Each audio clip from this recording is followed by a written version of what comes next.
Un grand merci de nous avoir rejoints ici aujourd'hui.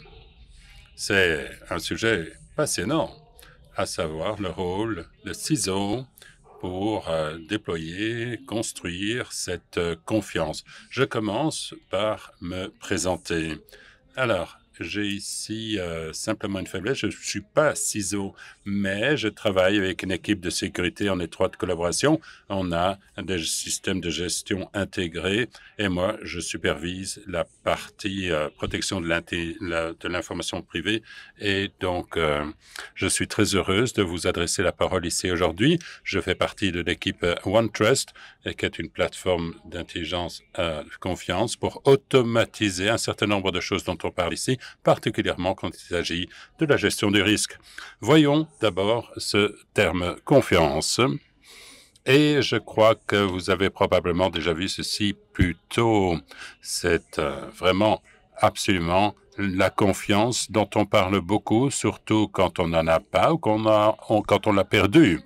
Alors ici, je crois que nous sommes ici d'abord pour creuser la question comment est-ce qu'on définit la confiance pour nous comme business.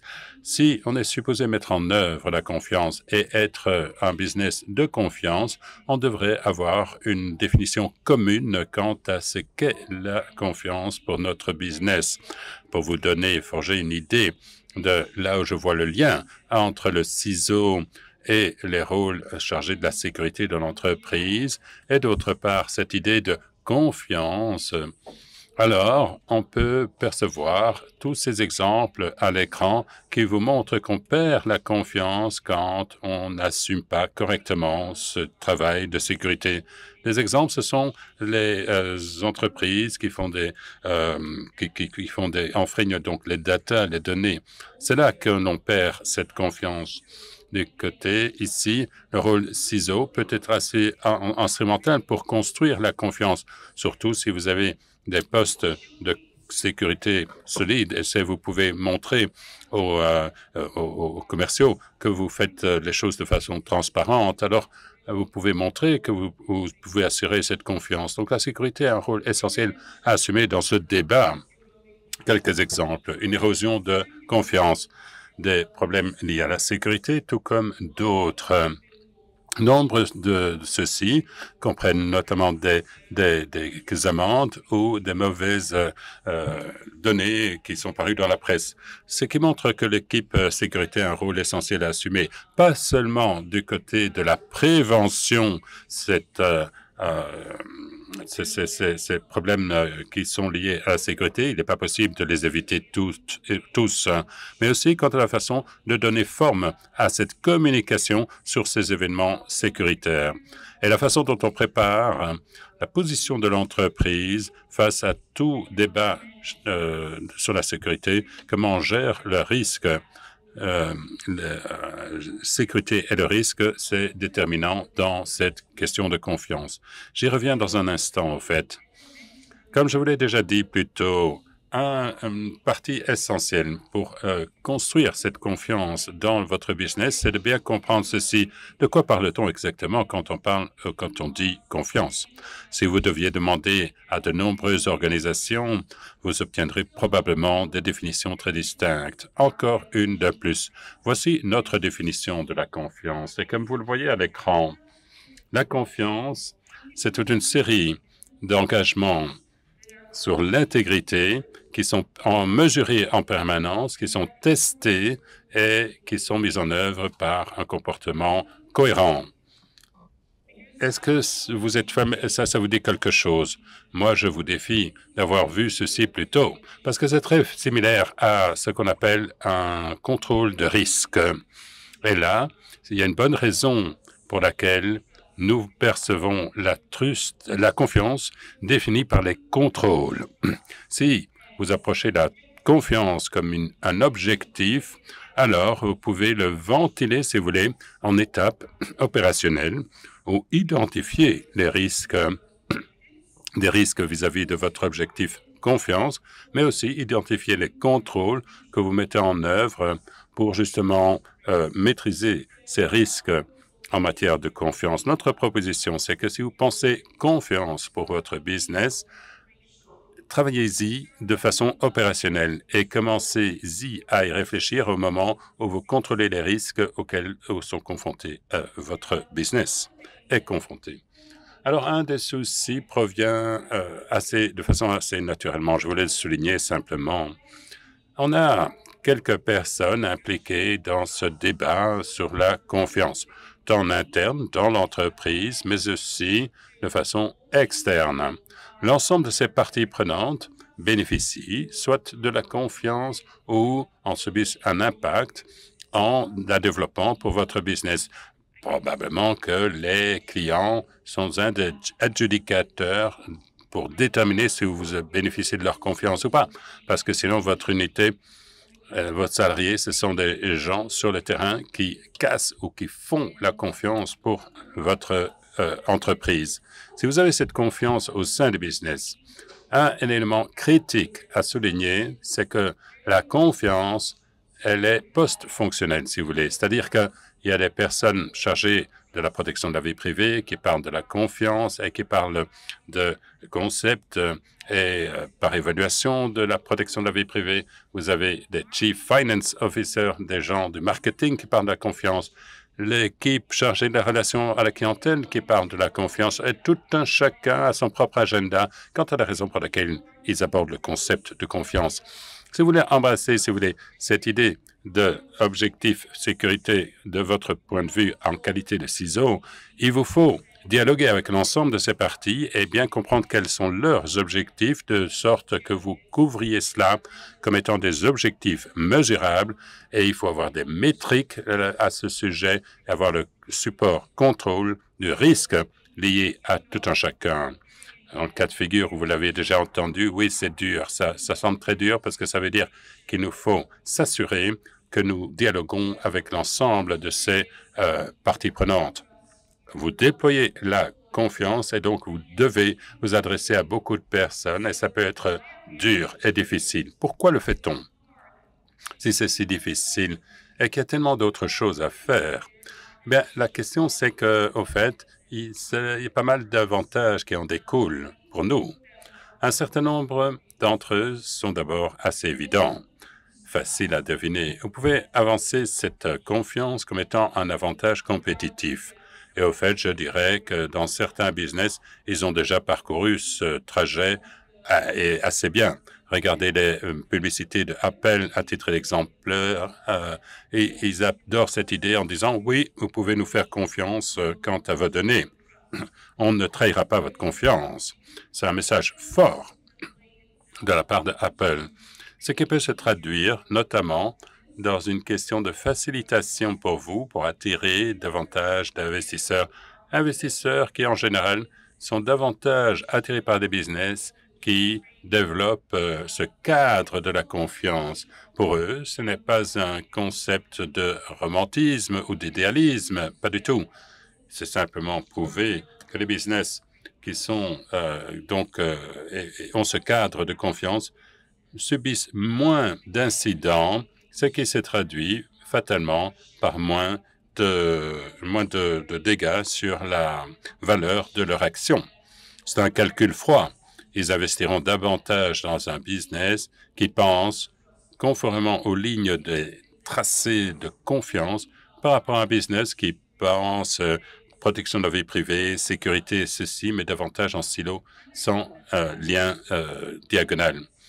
Autre avantage pour la raison pour laquelle on fait ce travail pour la confiance, c'est que, comme je l'ai dit, cela peut vous aider à vous simplifier la conformité. Dans un monde parfait, vous ne penseriez pas à la confiance et vous penseriez simplement de protection de la vie privée par le concept ou bien le risque management pour vos commerciaux.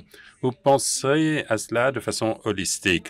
Les gens qui travaillent sur le terrain pour les équipes de la sécurité, les mises à jour, la protection de la vie privée, vont observer de façon holistique les nouveaux acheteurs avec lesquels vous vous engagez.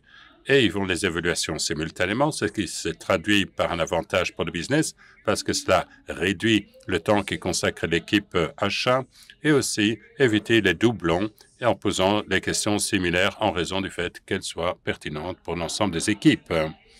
Autre point qui peut certainement être un des plus grands avantages, cela concerne la transformation numérique rapide et qui va de pair avec cette confiance. Je m'en rends bien compte, cette transformation numérique, c'est un peu comme par le passé, on disait les transformateurs qui transforment et ce sont plus des voitures, ce sont des robots. Non, moi je crois que le différenciateur clé, c'est que la transformation digitale n'a pas de date d'échéance, si vous voulez. Si dans votre entreprise, on fait face à cette transformation numérique, et la plupart, ils sont bien obligés, cela veut dire qu'on évolue au niveau numérique. Il y a encore d'autres étapes qu'il faudra entreprendre pour s'assurer que vous, en qualité de business, vous sachiez comment naviguer dans l'industrie des data, que vous sachiez exactement ce que vous faites de ces data, qui sont sécurisés, qu'il y a des flux vers les bonnes personnes, que les acheteurs, les vendeurs sont des vendeurs éthiques. Tout cela dans le dialogue avec l'évolution des data et introduire la confiance dans ces cadres comme objectif. D'habitude, ceux qui le font, eh bien, ils trouvent que c'est plus facile en termes d'adaptation dans le monde numérique. Et finalement, cela contribue à recruter du talent.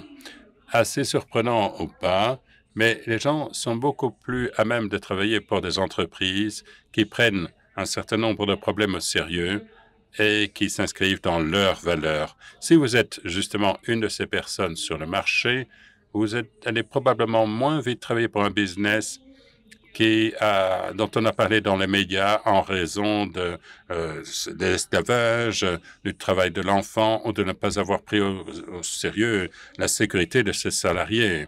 Tout cela nous aide à développer les avantages de la confiance. Alors, je me rends bien compte quand on en parle ici, c'est comme si c'était merveilleux. Très bien, tout cela. Mais comment est-ce que je m'adresse au conseil d'administration? Comment concrétiser? Si je n'ai pas de chiffres, mon conseil d'administration n'écoutera pas combien les gens veulent travailler pour les entreprises qui répondent à des normes éthiques. Alors, voici les dividendes de la confiance, mais davantage en chiffres. Ce rapport a été produit par Edmund Trust Barometre.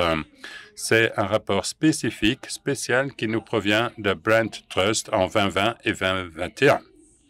Alors, vous voyez à l'écran, la confiance, c'est un capital confiance avec un impact manifeste. Les gens veulent 7 fois plus payer une prime et 7 fois plus prêts à partager des data, des données, si ils font confiance en l'entreprise. Ils sont 6 fois plus loyaux, fidèles, et défendront l'entreprise et recommanderont l'entreprise à leur pairs, PIR. 80%, il y a plus de volonté d'acheter de nouveaux produits d'une entreprise en laquelle ils ont confiance et 30 fois plus probable de transmettre les erreurs à une telle entreprise. Oui, on apprécie cela. Surtout les gens de la sécurité savent que les erreurs peuvent se produire, donc c'est une excellente chose.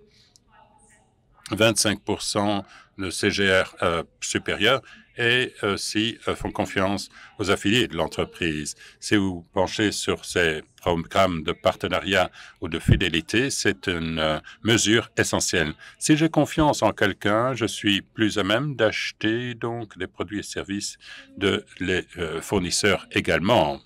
Un des éléments que je voulais souligner, c'est que l'on a bien appris que cette confiance peut générer des avantages et que cela vous apporte plus d'argent. Mais pourquoi nous, chargés de la sécurité, devrions nous soucier de la confiance? Pourquoi est-ce qu'il n'y a pas quelqu'un d'autre qui s'en occupe? Mon argument, c'est que très bientôt, il y aura bien sûr cette autre position qui nous rejoindra. Soit c'est nous, en qualité de CISO ou qui assumons des positions de sécurité, on peut déjà cadrer le débat sur base de cet objectif que l'on comprend bien. Il est probable que business nommera quelqu'un qui le fera pour nous et devra reprendre la discussion à nouveau, mais pas selon nos conditions et pas à partir de notre constat. Ces chiffres nous disent que dans l'année prochaine, 60% des X milliers d'entreprises vont nommer un Trust Officer. Pour nous, point de vue sécurité, on pourra très bien devenir cet acteur de la confiance, ce chef de confiance. on amène pas quelqu'un de l'extérieur, mais il y en a qui choisissent d'élever ces personnes qui sont dans les rôles pertinents à ces positions. Si vous êtes en la sécurité, il est possible de s'élever dans ce nouveau rôle. Alors, dès 2025, 2 tiers des grandes entreprises demandera une initiative confiance spécifique et une feuille de route pour le business pour y arriver à cette confiance intégrée, si vous voulez.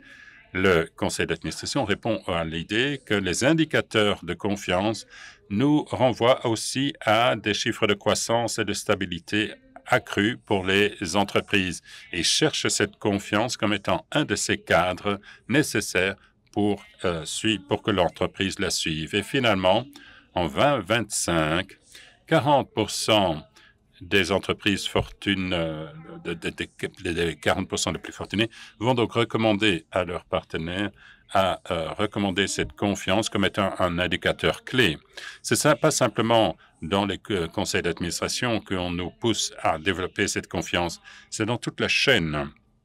C'est un facteur, une poussée sur le marché, et c'est à nous à suivre ces cadre de la confiance. Ainsi, on a bien établi que la confiance, c'est quelque chose qui nous est imposé et on peut participer au débat, donner forme à ce débat ou on peut également attendre à ce que cette confiance nous forme, si vous voulez. Mais quand on en parle de la mise en œuvre de cette confiance, on s'est engagé dans la trajectoire, on va faire cette chose et comment est-ce qu'on le fait?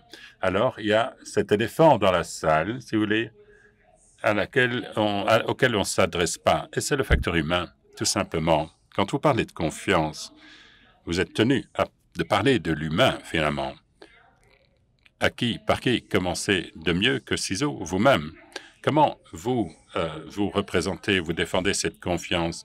Que signifie cette confiance quant à la façon dont vous comportez? Assumez-vous votre tâche comme ça au jour le jour? C'est une chose que de définir la confiance de point de vue terminologique, mais concrètement dans votre travail au jour le jour, est-ce que vous changez quelque chose? Comment êtes-vous censé vous adapter en qualité de ciseau face à ce nouvel idéal, la confiance?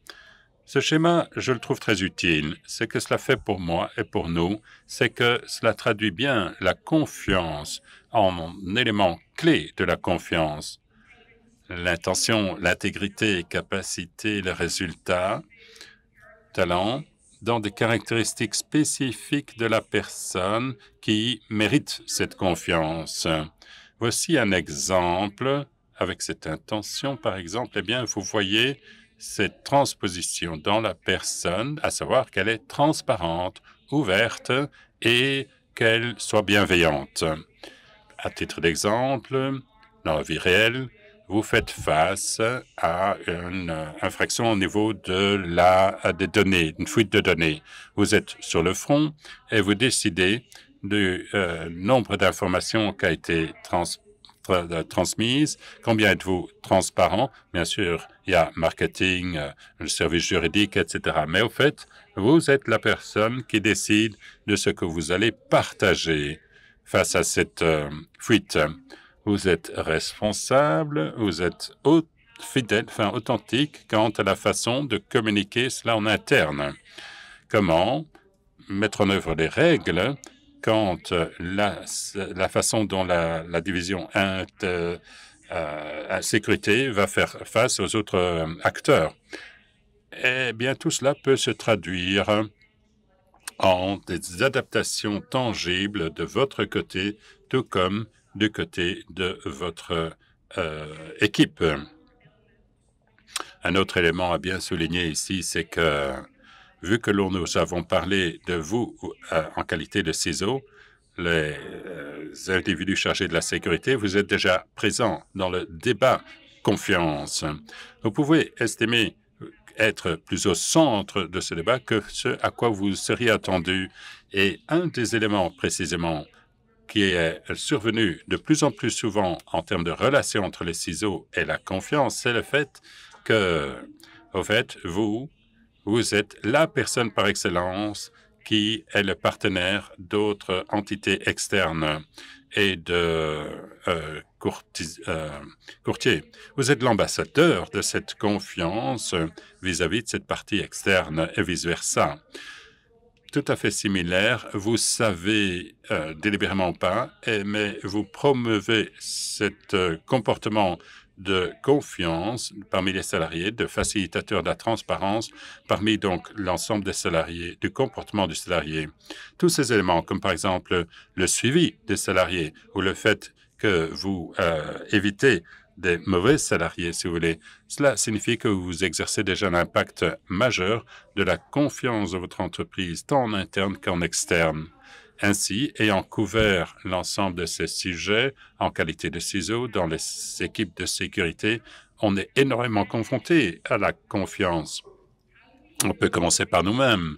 Comment est-ce qu'on va mettre cela en œuvre au niveau opérationnel, mettre en œuvre cette confiance en qualité d'entreprise? Où commence-t-on? Est-ce que l'on commence simplement par soi ou par étape d'objectifs en matière de confiance? Je vous encouragerai plutôt par un exercice, à faire cet exercice. Exercice que l'on a connu avec nombre de nos clients. La règle de cet exercice est de vous aider à comprendre ce que représente donc votre entreprise en termes de confiance. Quelles sont les priorités confiance dans votre entreprise, mais tant au sein de l'équipe à la direction et l'équipe conseil d'administration. Et l'exercice va dans ce sens. Vous avez donc 100 points au départ. Vous donnez ces 100 points à tout un chacun dans votre équipe exécutive et chaque membre en compte 100. Ces personnes doivent attribuer ces points dans les différents domaines opérationnels. Il y en a un certain nombre ici. Qualité produit, par exemple. Expérience client, bien sûr. Intégrité financière et santé. Éthique. Culture, objectif, conformité.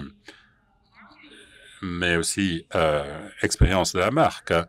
Cyber, ESG, la diversité, l'implication numérique, etc. Dans l'ensemble, l'objectif étant d'attribuer ces 100 points à l'ensemble de ce domaine en s'assurant que chacun ait au moins un point. Si vous en obtenez le résultat, il vous dira combien ils ont prioritisé, si vous voulez, la confiance parmi ces différents domaines et vous verrez là où se placera le point de focalisation. Ici, c'est un exemple de la façon dont Deloitte a fait l'exercice avec une entreprise en vrai. Et ces dirigeants, vous le voyez, les dirigeants ici, c'est expérience client, essentiel bien sûr en termes de confiance. Si vous êtes en interaction avec eux, vous les soutenez, il faudra qu'ils vous fassent confiance. Ensuite, qualité produit, intégrité financière. Mais quand vous regardez les résultats de ces domaines confiance, vous voyez quelque chose qui pose souci de façon majeure. Le cyber, les crimes, fraude, abus, ce sont les deux derniers, figurez-vous. Et donc, ces entreprises, les conseils d'administration et la direction ne croient pas que la sécurité contribue à la confiance. Et ça fait peur à de nombreuses raisons. Tout d'abord, comme on vous l'a montré dans les titres, si vous n'avez pas un business qui bénéficie de la confiance pour protéger, alors il y a un problème. S'il y a une fuite de données, eh bien, vous savez bien, vous perdez toute confiance. Alors, ce n'est pas qualifié, il n'y a pas l'étiquette confiance, mais il est très probable que les discussions quant au budget de l'entreprise seront fondées sur la même logique. Si les business développent et soulignent quelque chose en termes de confiance, cela veut dire qu'ils attribuent davantage de moyens financiers, moyens budgétaires à ce domaine également. Pour nous, il s'agit de nous assurer que, au fil du temps, on entame le débat confiance et on s'assure de donner la forme à ce débat afin que la sécurité, le cybersécurité, bénéficie davantage de reconnaissance par rapport aux dirigeants dans la façon de développer cette confiance. Ainsi, on peut se voir attribuer davantage de moyens également. Penchez-vous sur les nouvelles étapes dans la mise en œuvre de cette confiance dans votre entreprise. Imaginez que vous ayez fait cet exercice et que vous comprenez bien quel est le point de départ dans votre entreprise dans le déploiement de cette confiance et du lien entre sécurité, cyber et confiance. Deuxième étape, ce sera d'accord. Qu'est-ce que l'on peut faire en termes d'analyse d'écart, si vous voulez, à savoir se comparer ce que l'on fait déjà dans les projets au jour le jour, et ça relève des tâches CISO/équipe sécurité, et comment ces initiatives présentent-elles un lien à la confiance? Est-ce que c'est pertinent pour la confiance ou bien cela n'est-il pas aussi fort lié? Ici, j'ai donc un tableau de bord. On trace l'objectif clé qui est de construire cette confiance. Et on a couvert ce sujet dans différents départements, c'est-à-dire une partie prenante, les salariés. Vous pouvez commencer par votre propre équipe salariée chargée de la sécurité et il y a aussi des clients qui suivent ce parcours-là. Ensuite, des points de référence, c'est les composantes de la confiance, les caractères dont on a parlé tout à l'heure, tous ces éléments dont doivent faire preuve les employés et les salariés de votre équipe, et ensuite les éléments opérationnels de la confiance, à savoir ces projets que l'on peut mettre en œuvre et les activités clés dans ce projet. Et alors on évalue si ils sont pertinents pour atteindre les objectifs confiance. Ici, IT et risque sécurité, dont sa gestion. Et on a décidé qu'il y a pas mal d'éléments qui sont pertinents en termes de confiance. Vous le voyez, les marqueurs en différentes couleurs. Si c'est rouge, c'est très pertinent. Si c'est vert, pas trop pertinent. Et si c'est jaune, c'est entre les deux. Donc, la réaction et la certification face à des incidents, ça, c'est très important pour le business pour construire cette confiance. Et ça, c'est dans le domaine de gestion des risques et par extension dans le domaine sur lequel on peut agir, à savoir et prêter une priorité. Comment est-ce qu'ils nous décrivent comme étant un business de confiance, en raison du fait que l'on continue à obtenir des certifications en termes de sécurité ou que l'on réagisse de façon transparente et efficace. Donc, transparente et efficace face à des incidents que l'on expérimente ou que l'on a vécu. Après ces exemples, je voudrais vous montrer quelques projets qui sont là plutôt des fers de lance. Et là, vous pouvez réellement en déduire qu'il y a beaucoup de doublons entre le travail de sécurité comme le travail d'autres équipes. À titre d'exemple, l'intelligence artificielle, la biométrique en confiance ou bien une architecture. Ces projets-là, ce sera dans la ligne rouge. Ils seront déterminants pour développer cette confiance et pour cela, c'est encore plus important de faire cet exercice et d'analyser les objectifs et les risques qu'il nous faut tracer du point de vue sécurité, mais aussi les risques qui sont pertinents quant à l'entreprise qui pourrait perdre cette confiance. Alors, si je devais penser à la façon dont on gère cette confiance, comment est-ce que cela se passe-t-il au jour le jour? Gérant donc les éléments, des paramètres de confiance est toujours pertinent donc pour l'entreprise et que cela se place dans cet espace sur lequel on a une emprise en qualité de chargé de la sécurité. Je commencerai par ceci. Et c'est une méthode très familière. On en a tous entendu parler de l'approche SMART, n'est-ce pas? Si vous deviez appliquer la technique SMART à la traçabilité de la confiance, je dirais que je définis l'objectif. Et ça, le plus important, c'est que l'on doit avoir confiance dans l'entreprise. Mais en quoi cela se traduit-il pour votre équipe à la direction? Est-ce qu'il veut qu'on leur fasse confiance parmi les salariés ou parmi les clients et que cela leur fasse gagner plus de sous? Ou bien est-ce qu'on en parle dans les médias comme étant une entreprise reconnue pour sa confiance? On voudrait vraiment identifier ces initiatives spécifiques, car sur cette base-là, sur cet objectif-là, on peut tracer les risques à cet égard et donc aussi tracer les contrôles pour eux. Et c'est cela la première étape, réellement identifier ces objectifs et être très spécifique. Et puis la partie mesurable, n'est-ce pas? Et c'est celle que craint tout le monde parce qu'il faut être un peu plus spécifique, il faut quantifier des indicateurs de risque clés. Et bon, ça dépend de ce que vous préférez. Est-ce que vous voulez que ce soit ponctuel? Est-ce que vous voulez une échelle? Il est important de pouvoir mesurer, suivre quels sont les risques spécifiques et comment ils s'additionnent. Et l'atteignabilité. Il s'agit ici d'être spécifique sur l'assignation de ces risques. Comme nous l'avons tous fait, ou pas vraiment moi, mais nous avons beaucoup travaillé sur la gestion de risques. Et le plus grand problème, c'est que nous assignons des risques à des personnes qui ne les contrôlent pas vraiment. Très souvent, vous vous retrouvez dans une situation dans laquelle vous avez des risques liés à des équipes marketing qui utilisent une application et il y a 5 licences, mais 10 personnes qui utilisent l'application. Que se passe-t-il? Elles partagent leur mot de passe, bien entendu. Alors, qui est le responsable de ce risque? Est-ce qu'il s'agit du responsable marketing qui achète les licences, mais qui n'a pas vraiment le budget pour en acheter plus? Est-ce que cela va passer à son propre responsable ou au directeur financier qui contrôle le budget?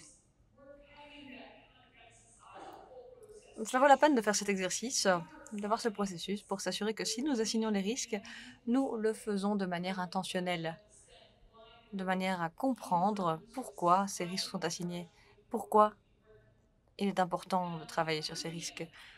Si l'on regarde la pertinence maintenant, le quatrième point, l'élément clé ici, c'est de nous assurer que nous mesurons ce qui compte. L'un des éléments sur lesquels j'ai des discussions très intéressantes avec l'équipe sécurité en tant que responsable de la vie privée, d'habitude, nous disons, nous ne voulons pas les données. Les données, ça pose problème. Alors que les équipes sécurité nous disent, si nous avons plus de données, nous pourrons plus mesurer. Il y a vraiment un point d'équilibre à trouver. Parfois, nous en tenons à des métriques, mesures qui ne sont pas vraiment pertinentes pour nous. Si nous regardons les objectifs, ce que nous voulons mesurer, ce pourquoi nous voulons mesurer, cela nous aide à réduire toutes ces mesures. Et puis finalement, des échéances réalistes pour l'atteinte d'objectifs spécifiques. Oui, c'est une bonne chose de dire que vous voulez être une entreprise fiable d'ici la fin de l'année, mais comment vraiment le faire tout en comprenant les risques spécifiques et les objectifs?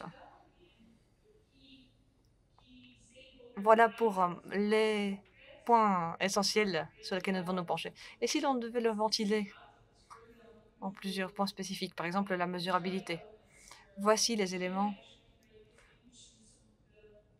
en lesquels nous pouvons diviser la mesurabilité. Où est-ce que les logiciels peuvent nous aider? Où est-ce que l'automatisation peut nous aider? Un élément que nous voulons éviter, c'est la subjectivité du risque. Il est lié avec une analyse basée sur les faits. L'un des éléments dans lesquels nous faisons parfois des erreurs, c'est que nous rendons les risques très spécifiques, concentrés sur l'individu, sans avoir de détails là-dessus. Un élément à mettre en évidence, c'est que les risques doivent être explicables et faciles à rapporter. Si vous n'avez pas des risques clairement expliqués, la direction ne va pas vous en parler dans tous les cas. Donc l'idée d'avoir des rapports spécifiques sur vos risques, spécifiquement liés à ces objectifs, dont vous en parlé les responsables pour la fiabilité, signifie que tout contrôle, tout projet lié à ces contrôles pour les objectifs de confiance recevra davantage d'attention et sera facilement géré. Voici un transparent que nous avons pris d'un de nos clients qui a mené l'exercice et qui a pu en savoir plus sur ou mieux exploiter sa gestion du risque en ce qui concerne la confiance surtout. Ils ont résumé ce dont nous avons parlé. Ils se sont penchés sur leurs objectifs commerciaux Ils les ont comparés aux objectifs de fiabilité, de confiance. Ce sont des objectifs réels liés à la confiance et aux priorités commerciales. Ensuite, ils ont identifié la portée. Ils voulaient comprendre quels sont les objectifs, les scénarios, les menaces et les opportunités, quels sont les événements d'incidents potentiels, comment les gérer. Troisième point, ils n'ont pas deviné quoi que ce soit. Ils voulaient être très objectifs. Ils ont utilisé des modèles basés sur les données. Ils comprenaient leur public et ils ont utilisé une analyse d'arbres de décision. Donc, ils ont travaillé sur un modelage de l'incertitude. Pour le quatrième point, très important, ils utilisaient la langue du commerce lorsqu'ils parlaient de ces risques et de ces objectifs. Lorsque l'on parle de la confiance comme d'un point très abstrait, l'on veut toujours utiliser un langage compris par le comité, le conseil d'administration. Argent, temps, réputation, conformité. Pour ces points, le dernier point est de nous assurer de faire confiance, mais de vérifier. Nous aimons tous cette phrase. Ils ont essayé de créer un recueil de preuves automatisé, ce qui signifie que si je programme quelque chose pour faire X et que cela fait Y, le Y déclenche aussi un rapport qui est envoyé aux bonnes personnes. Donc une approche automatisée pour suivre beaucoup de ces risques qui sont envoyés aux bonnes personnes. Cela permet à votre équipe de se concentrer sur le renforcement de la confiance et de la sécurité. Si l'on veut de la lecture, davantage de lecture là-dessus, si l'on veut, sur la confiance et la sécurité, je vous invite à regarder l'IDC Trust Framework, donc le cadre de confiance de l'IDC. Il s'agit d'un cadre pour faire rentrer la sécurité dans la conformité, dans la gouvernance et dans la protection de la vie privée. C'est un point à envisager si vous en parlez à votre conseil d'administration. Beaucoup de bons concepts là-dedans. Ce qui manque, ce sont probablement certains des éléments liés à l'opérationnalisation de la confiance dont nous venons de discuter aujourd'hui. Maintenant, si vous allez parler à votre entreprise, lui parler de confiance et de la place de la sécurité, j'aimerais mettre en évidence quelques bonnes questions pour lancer ce débat. Leur demander comment leur stratégie, comment leur modèle opérationnel crée le fondement de la confiance. Ou comment construire et protéger la confiance des consommateurs dans l'organisation. Ce type de questions les mènera, leur permettra d'identifier certaines de ces zones prioritaires pour la construction de la confiance. Celles-ci deviendraient elles-mêmes les objectifs pour votre processus de gestion de la confiance, par tous ces contrôles, par toutes ces étapes d'atténuation des risques. Je ne vais pas passer en revue toutes les questions, mais pour résumer, nous voulons nous assurer que le conseil d'administration comprenne que certaines priorités nous aident à former ce que l'on comprend comme la confiance et que l'on veut être tous sur la même longueur d'onde sur ce que l'on entend par ces priorités. Y a-t-il des événements spécifiques liés à la confiance qui seront pertinents pour l'entreprise, pour le secteur? Quels sont ces événements? Et maintenant que l'on les comprend, on peut les opérationnaliser. Cela dit, je m'arrête avec une dernière phrase. Il s'agit de confiance. C'est ma phrase préférée, c'est ma définition préférée de la confiance. On ne sait pas toujours quand on a la confiance, mais c'est très évident quand il n'y a pas de confiance. Je tiens maintenant à vous remercier de votre attention et si vous avez des questions, n'hésitez pas à les poser. Merci.